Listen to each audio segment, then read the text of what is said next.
اگلا سوال ہمیں ایک جناب صاحب کی طرف سے آئے، وہ کہتے ہیں کہ مہینے کی سیلری جب بھی آتی ہے چند ہی دن میں ختم ہو جاتی ہے، ایسا لگتا ہے کہ برکت ہی نہیں ہے، تو سیلری میں برکت کا کوئی وظیفہ بتا دیں۔ جی بالکل، یہ واقعہ بھی میں نے پہلے سنایا تھا، مولا کائنات کے دور کا یہ واقعہ ہے، واقعہ بھی سنا دیتی ہوں۔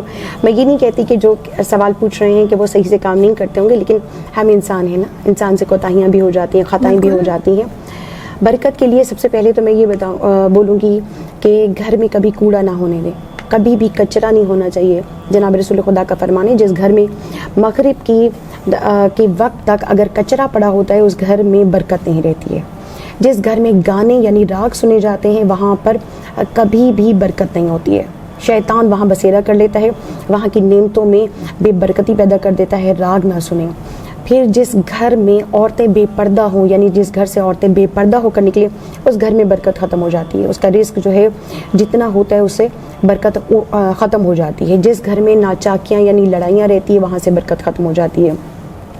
جس گھر میں سب سے مین پوائنٹ جو میں بتا رہی ہوں، جس گھر میں روزانہ قرآن مجید کی تلاوت کی آواز بلند نہ ہو وہاں کبھی بھی برکت نہیں پڑتی، چاہے وہ جو بھی نعمت ہو، چاہے وہ اولاد کی تربیت کی نعمت ہو، یہ اولاد کی اچھی تربیت بھی بہت بڑی نعمت ہے، اس کے علاوہ تمام نعمتیں، صرف رزق میں پیسہ نہیں آتا، تمام رزق آتا ہے اس میں۔ قرآن مجید کی تلاوت روزانہ گھر میں کرنے سے انسان کی برکت پیدا ہوتی ہے۔ چاہے اگر آپ کے ہاں کوئی نہیں پڑھتا تو آج کل تو بہت آسانیاں ہو چکی ہیں، LCD پہ آپ لگا کے اونچی آواز میں قرآن مجید کی تلاوت لگا سکتے ہیں، بچے لگا سکتے ہیں، کہیں پر MP3 پہ لگایا جا سکتا ہے، لیکن قرآن مجید کی تلاوت کی آواز جو ہے وہ بلند ہونی چاہیے۔ اور گھر میں آیت الکرسی وہ لگی ہونی چاہیے، گھر کے باہر والا جو دروازہ اس پہ بسم اللہ لکھی ہونی ضروری ہے۔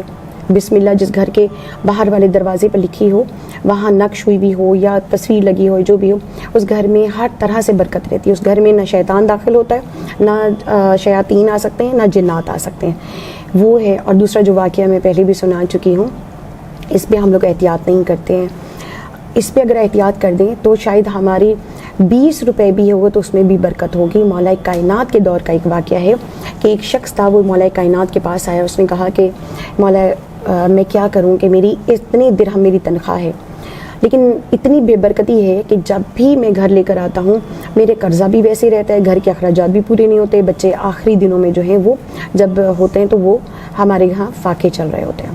مولا کائنات نے فرمایا تو اپنے مالک کے پاس جا، اس کو جا کر کہے کہ جتنی تو مجھے تنخواہ دیتا ہے اس سے اتنی کم کر دے۔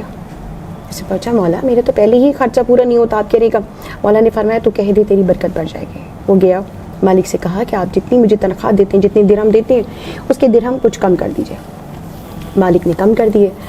پھر دوبارہ گیا مولا کائنات کے پاس کہ مولا ابھی بھی ویسے ہی ہے۔ مولا نے فرمایا دوبارہ جا اپنے مالک کے پاس، اسے کہے کہ تو جتنی مجھے تنخواہ دیتا ہے اس سے بھی میرے تنخواہ مزید درہم کم کر دے۔ دوبارہ گیا اپنے مالک کو بولا، اب مزید تنخواہ کم ہو گئی، یعنی مختصر سی رہ گئی ہے۔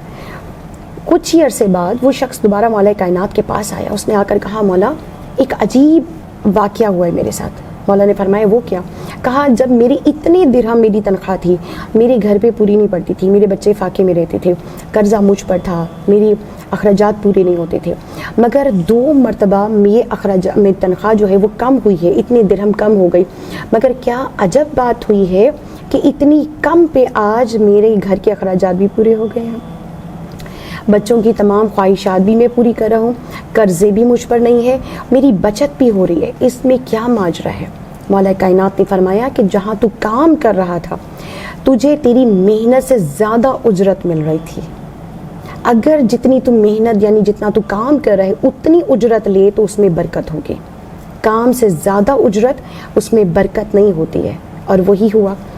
تو فقط یہ کہنا چاہوں گی کہ اگر ہم کہیں نوکری کر رہے ہیں تو جتنی ہمیں تنخواہ مل رہی ہے وہاں پر ہمیں اس کے مطابق محنت کرنی چاہیے تاکہ ہمیں جو مل رہا ہے اس میں برکت ہو۔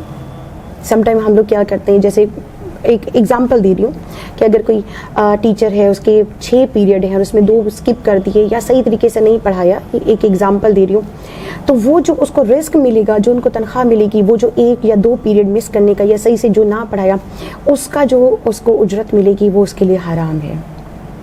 حلال حرام صرف گوشت کھانے اس میں نہیں ہے، ہماری اس طرح کمائی میں بھی حلال حرام کا، اور جب خدا نخواستہ حرام گھر میں آئے گا اس میں برکت نہیں ہوگی. جتنی اجرت ہے اس کے مطابق محنت کی جائے اس اجرت میں برکت پڑ جاتی ہے. بالکل آپ نے درست فرمایا، اور ان چیزوں کا اکثر ہم خیال نہیں رکھتے جس کا ہمیں رکھنا چاہیے.